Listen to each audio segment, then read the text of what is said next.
इन्होंने अपनेपन के साथ में मुझे इस बड़े परिवार में जगह दी। और मैं विशेष तौर से धन्यवाद देना चाहती हूं कि एक ऐसी पार्टी जिसमें ऊपर से लेकर के नीचे तक, चाहे अमित शाह जी हो, चाहे नड्डा जी हो, उसके बाद चाहे दिल्ली के ऑफिस के अंदर अरुण सिंह जी और हमारे सीपी जोशी जी हो, उसके बाद जयपुर के कार्यक्रम जो रखा गया था भाजपा के कार्यालय में, उसमें पंचारिया जी हो और चंद्रशेखर जी हो, सभी को सबने मुझसे स्वर्गीय बाबा के बारे में बहुत इज्जत से बात करी और एक उन्होंने इच्छा जताई कि जैसे बाबा की शैली थी, हम चाहेंगे कि आप भाजपा के परिवार में सम्मिलित हो रही हो। आज बाबा को याद करते हुए मैं उन सब का भी बहुत बहुत आभार व्यक्त करती हूँ कि एक ऐसी पार्टी जिसमें बाबा कभी नहीं रहे, वो भी आज उनको इतना मान सम्मान आदर सत्कार उन लोगों ने दिया। तो मैं इस परिवार का विश्वास बढ़ाना चाहती हूँ। देखो, नागौर जो है वो वीरों की भूमि है, वीरांगनाओं की भूमि है, तपोभूमि है, और यहां से नेतागिरी के अंदर अगर कोई कहे तो राजनीति की जगह धुरी है राजस्थान में, वहां नागौर में शुरू है। जो आवाज यहां उठती है वो पूरे राजस्थान में जाती है, पूरे राजस्थान में हवा बदलती है। और अमूमन विधानसभा चुनाव का और लोकसभा चुनाव का नतीजा राजस्थान में वो रहता है जो दिशा नागौर तय करता है। तो एक ऐसी भारी जिम्मेदारी देकर के एक पार्टी ने मुझे उसमें जगह दी, मान सम्मान दिया। मेरा भी दायित्व बनता है कि इस मंच के माध्यम से मैं मेरे सभी कार्यकर्ताओं, मेरे साथ में आए हुए भाजपा के नेताओं और जो दूर से सुन रहे हैं हमारी बात, उन सभी नेताओं को ये विश्वास दिलाऊं कि ज्योति मिर्धा भारतीय जनता पार्टी के हाथ मजबूत करने, इस पार्टी के संगठन को मजबूत करने, नागौर, राजस्थान और हिंदुस्तान में जहां कहीं मेरा प्रयास,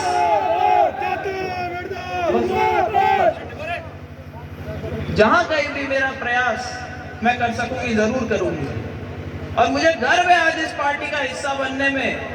मुझे गर्व होता है यहां से भारत माता की जय बोलवाने में। मुझे गर्व होता है ये कहने में कि मैं उस पार्टी का हिस्सा बनी हूं जिसने राष्ट्रवाद का जो एक नया नारा दिया था, जिससे आज हमारे युवाओं में, साथियों में, बड़े बुजुर्गों में, सब में जोश देखने को मिलता है। मेरी परिस्थितियां कुछ और थी। नागौर में किसी से छानी नहीं है और नागौर शहर ने तो मुझे फिर भी जीत दिला करके भेजा था, उसके लिए मैं अभी भी आभारी हूं।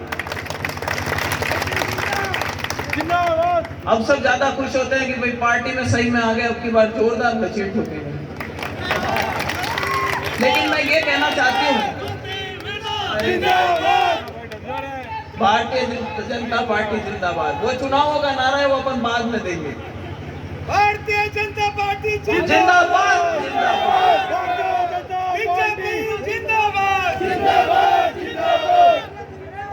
देखो, मैं दिल्ली में रहती हूँ और अभी हाल फिलहाल के अंदर वहां पर G20 का एक बहुत बड़ा आयोजन हुआ था। आप लोगों ने भी अखबारों के माध्यम से पढ़ा होगा। कोई कहता भाई गांव देहात के आदमी को G20 से क्या लेना देना, भला मोदी जी ने G20 करवाया तो उसमें हमारे को क्या फर्क पड़ा। लेकिन मैं ये विश्वास दिलाती हूँ कि जिस अमेरिका में पहले हमें लोगों को वीजा देने में आनाकानी करते थे, वहां के राष्ट्रपति यहाँ पर आए और उनका सर इस देश में मान सम्मान से इस देश के सामने झुका। जितनी इज्जत के साथ वो हिंदुस्तान में आए, सारी सभाओं में उन्होंने सम्मिलित होकर के, तो एक हिंदुस्तान की नहीं, हर एक हिंदुस्तानी का जो मान सम्मान है वो देश विदेश में सब जगह पर बढ़ा है। इस पार्टी की वजह से आज विश्व पटल पे हमारी एक अलग पहचान है। चाहे चांद पे चंद्रयान भेजना था, चाहे G20 का आयोजन करवाना था, चाहे धारा 370 हटानी थी, नागौर के अंदर जो हमारे अभी भाजपा के अंदर एक स्टेपनी बन करके जिन्होंने चुनाव लड़ा था और मेरे सामने वो चुनाव जीत करके और संसद में पहुंच गए, उनके बारे में मैं छोटी सी टिप्पणी करना चाहूंगा, क्योंकि वो हर जगह ठीक है जोरदार मन ध्यान रे खाने तो टिप्पणी सुनना है, मैं जानू। देखो मुझे बड़ा बुरा लगा आज सुन करके। आज सुबह किसी ने मुझे एक वीडियो भेजा जिसमें टीवी इंटरव्यू के अंदर माननीय सांसद महोदय ने कहा है कौन मिर्दा, क्या मिर्दा, कहाँ से चुनाव जीते, कहाँ धरना दिया, कहाँ प्रदर्शन किया, जैसी उनकी एक शैली है जिसमें वो बात किया करते हैं। कहते पार्टी बदलते रहते थे, इनके दादाजी ने पार्टी बदली, ये पार्टी बदलते रहे। मैं आज इस मंच के माध्यम से उन्हें याद दिलाना चाहती हूँ कि मैंने वापस रिकॉर्ड चेक करवाया कि उनके पिताजी स्वर्गीय रामदेव जी कितनी बार चुनाव लड़े और कौन सी पार्टियों से लड़े। बड़े रोचक तथ्य सामने आए। जब 77 में चुनाव लड़ा तो कांग्रेस आई से लड़ा और चुनाव जीते। 77 के बाद में उन्होंने 80 में चुनाव लड़ा तो कांग्रेस उस से लड़ा और चुनाव हारे। उसके बाद चुनाव लड़ा तो लोकदल से लड़ा, उसका अगला चुनाव लड़ा तो जनता दल से लड़ा, और उसके बाद आखिरी चुनाव जब वो लड़ रहे थे तो बीजेपी के टिकट पे लड़ रहे थे, जब उनका देहांत हो गया तो चुनाव कैंसिल हो गया। माननीय सांसद महोदय की बात करें तो माननीय सांसद महोदय ने अपना जब पहला चुनाव लड़ा तो इनलो पे लड़ा, दूसरा चुनाव लड़ा भारतीय जनता पार्टी के नाम पे लड़ा, तीसरा लड़े निर्दलीय लड़े। चुनाव लड़ने सामने आए।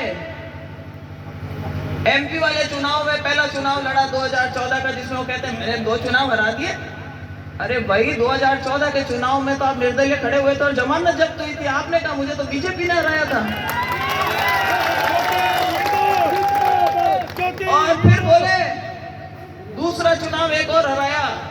भाई साहब 2019 में अगर आप ये टाइल्डे का सिंबल नहीं लेकर के आते और इस बीजेपी की स्टेप नहीं बनते तो वापस वही घोड़ा और वही मैदान वापस आ जाओ, चुनाव लड़ लेंगे। तो अनर्गल ऐसी हल्की बात करना शोभा नहीं देता। नागौर का मान सम्मान, चाहे यहां से जो भी सांसद गए, जिस भी पार्टी के सांसद गए, उन्होंने लोकसभा में एक अपनी पहचान छोड़ी है। हम जब पूछते हैं क्या काम करवाया, कोई नहीं गिना सकता। आज मैं कांग्रेस छोड़ के आप लोगों के बीच में बीजेपी से आई हूं, तब भी आप मुझे इतने प्रेम के साथ में इतना आप मुझे यहाँ पर मान सम्मान देते हैं। क्यों देते हैं? क्योंकि जब मैं सांसद रही थी तो मैंने मेरे क्षेत्र के लिए बहुत काम कराने का प्रयास किया था। चाहे वो इंदिरा गांधी लिफ्ट के नाल लाने की बात हो, चाहे यहाँ कॉलेज खुलवाने की बात हो, और एक एक पंचायत में बजट बांटने वाला जाकर के सांसद पहला और आखिरी सांसद था नागौर का। तो भाइयों, कार्यशैली मेरी वही रहेगी। अब एक डबल ताकत मेरे पास में आई है। इस डबल इंजन की जो सरकार है उसकी ताकत मेरे पास में आई है। मैं आप लोगों से भी चाहती हूं कि आप मेरा सहयोग करें और आने वाले टाइम में 2023 के अंदर जब विधानसभा के चुनाव हो तो इस भाजपा पार्टी को भी लगना चाहिए कि हाँ, ज्योति मिर्धा को पार्टी में मिला करके हमने कोई गलती नहीं करी, हमने एक बहुत बढ़िया काम किया। आप लोगों का सहयोग रहेगा, ज्योति मिर्धा आप लोगों की ऋणी रहेगी, क्योंकि लोकतंत्र में ताकत जो है वो जनता की ताकत है। हमारी जितनी ताकत है कि हम मंच पर बैठ करके इतने नेता आज आपके सामने बात कर सकते हैं, वो इसलिए कर सकते हैं क्योंकि आप लोगों की ताकत ने हमें यहाँ पहुंचाया है। तो मेरा तो आप सबसे यही आग्रह रहेगा कि अब कहते हैं ना कि जैसे लय मिल गई, तो ज्योति जी अब क्या ठीक पार्टी में आया हो। जगह जगह ये सुना। जयपुर से रवाना हुए, मेरे पड़ोस में कई लोग जानते होंगे, नंदू जी रहते हैं, वागड़े बामनों के ढाणी है। मैं जब सांसद बन के गई तब उन्होंने मुझे कभी गुलदस्ता नहीं दिया, बधाई जरूर दी होगी, पर परसों जब मैं दिल्ली से आई तब गुलदस्ता लेकर के खड़े थे सिरसी फार्म में। काम जोरदार की। मोदी जी का जलवा है, बिल्कुल सही बात है।